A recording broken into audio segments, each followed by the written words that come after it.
15.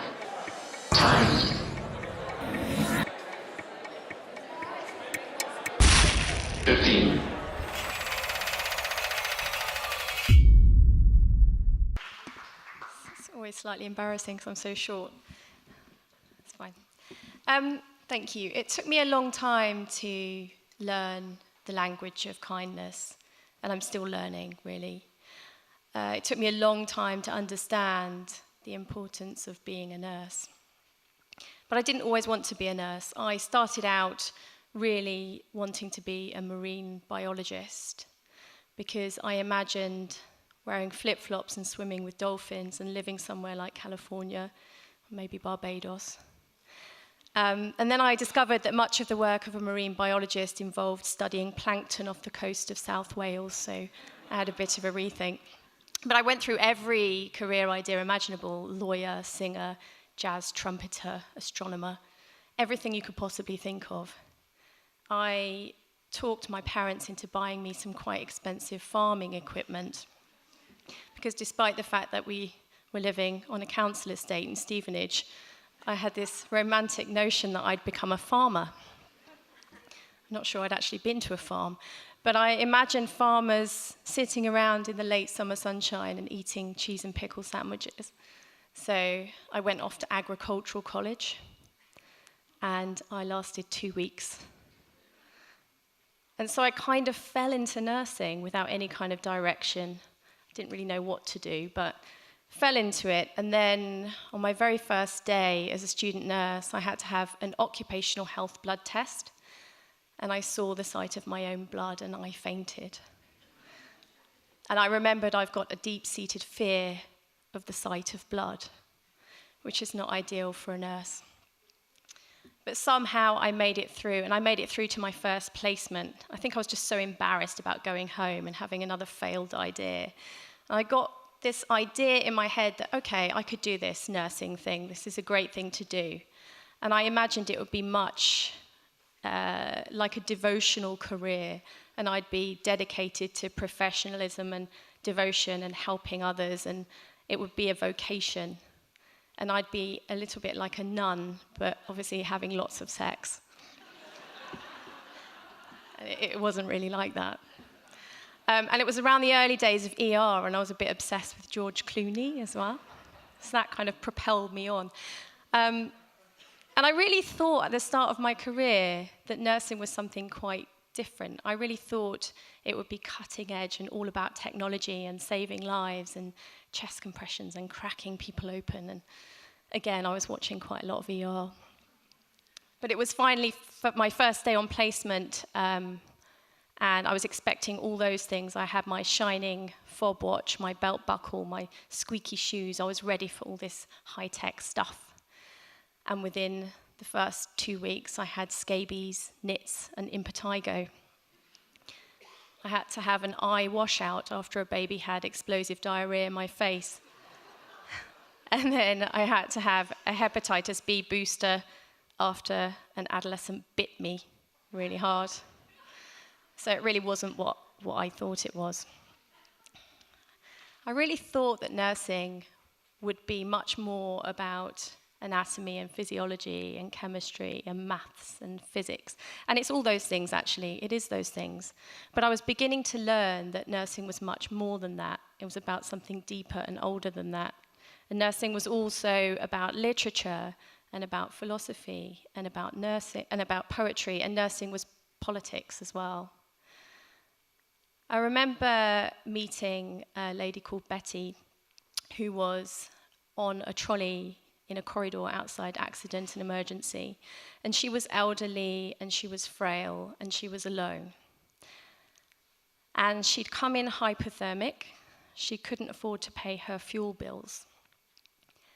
And she hadn't eaten anything, so she was also hypoglycemic.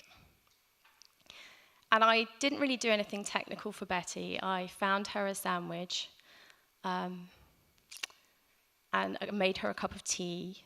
And after she'd had a clear ECG, because she'd come in with chest pain, but it didn't have any physical origin, she ate the sandwich like nobody's ever eaten anything so quickly. It was heartbreaking.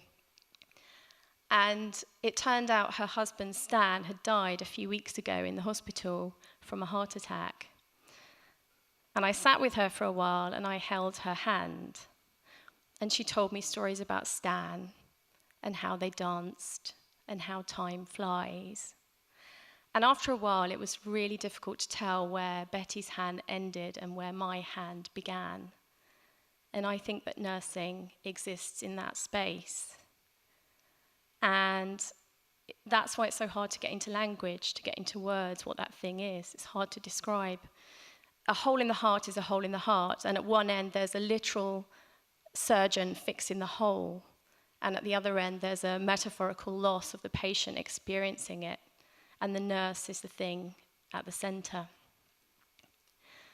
And so it seems like a very small thing, but my goodness, what an enormous privilege to hold the hand of a person at the frailest, most extreme and significant moment of their life, to be a nurse. So I was finally learning what this thing was, what this job was. Betty told me that I'd saved her life, and of course I'd done no such thing. I just sat with her, found her a very unappealing looking sandwich, and listened to her stories. But I am so grateful that I had time that day to sit with her and listen to her stories, because there are so many other days when I wouldn't have had time at all. And when nurses are firefighting the whole time, dealing with critical incident and crisis after crisis after crisis, and the very first things that fall away are the kindness, care, and compassion that all of us deserve. But I think even though I was beginning to understand what this thing was, what this job meant, how important it was only really when I was on the other side of the fence that I began to really appreciate the philosophy of kindness and everything that nursing meant. And 7 years ago, nearly, my dad was dying from cancer, or fucking cancer, as we like to call it. And he was very young, he was 63, and he was dying much too quickly. And I found myself, after 20 years as a nurse, being a relative and not a nurse. And after all his treatment stopped working, after the palliative radiotherapy and after the chemotherapy stopped working, and after my dad's team of brilliant doctors and oncologists had left the room, it was his nurse, Cheryl, who was by his bedside, who offered my dad and our whole family something else. Something perhaps even more important than cure at all cost. She offered us all dignity and peace and love. In the smallest of actions, she made such a huge difference to him and to all of us. She was on call 24 hours a day, 7 days a week. She came to my dad's funeral. She's still now, nearly 7 years on, pops in to see my mum on her day off. She made us feel like we were the only family that she was looking after, and she must have been looking after thousands of families. And she was just doing the job of a nurse. I remember thinking how astonishing this job is. And yet nursing is the most undervalued of all the professions.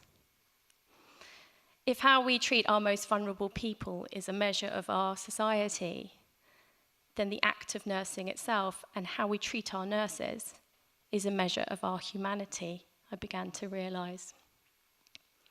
I remember standing outside my dad's room because she'd ushered me away. She treated me like a daughter and not like a nurse, which was exactly right. And I heard my dad shuffling the bed sheets, and then I heard him shout, "Jump in, Cheryl." and I heard her say, "You're a cheeky beggar."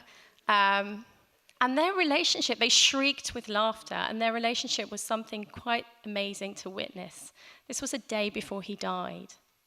She helped him be who he was right till the very end. He died with dignity and with humor because of excellent nursing care, because she had time to give excellent nursing care. I've been lucky enough since I published The Language of Kindness to travel around and talk to lots of different people, and I get asked a lot of questions, but one question comes up time and time again. And the question that I get asked is, what is the thing that you learnt from nursing? What's the one thing you learn most of all from all your time as a nurse? And I think that's really hard to answer because there are so many lessons and we're always still learning. And actually, nursing just gives you more questions often, not more answers. But I think that nursing and grief both taught me something. It's nearly 7 years now since my dad died, and I miss him now more than I did ever, actually, increasingly more and more, which is strange to me. I see him everywhere. I see a flash of grey hair, a mischievous smile. I see a man walking really quickly. I stopped in my tracks recently because I saw a man at the allotment, and he looked so much like my dad. I just stopped. I've got this jumper, which probably sounds very strange, but it's my dad's jumper, and it's screwed up at the bottom of my wardrobe. And it smells of him still, very faintly, of oranges and bonfires, and it has to be said, whiskey. But I'm terrified. I'm so scared that that smell will go because it's getting fainter. And whenever I have that overwhelming anxiety about losing my dad's smell or not seeing him around the place as I do, I go back to patients like Betty and what she taught me, which is that nobody ever really leaves us. Nobody ever really dies. Not if we love them enough. Thank you very much.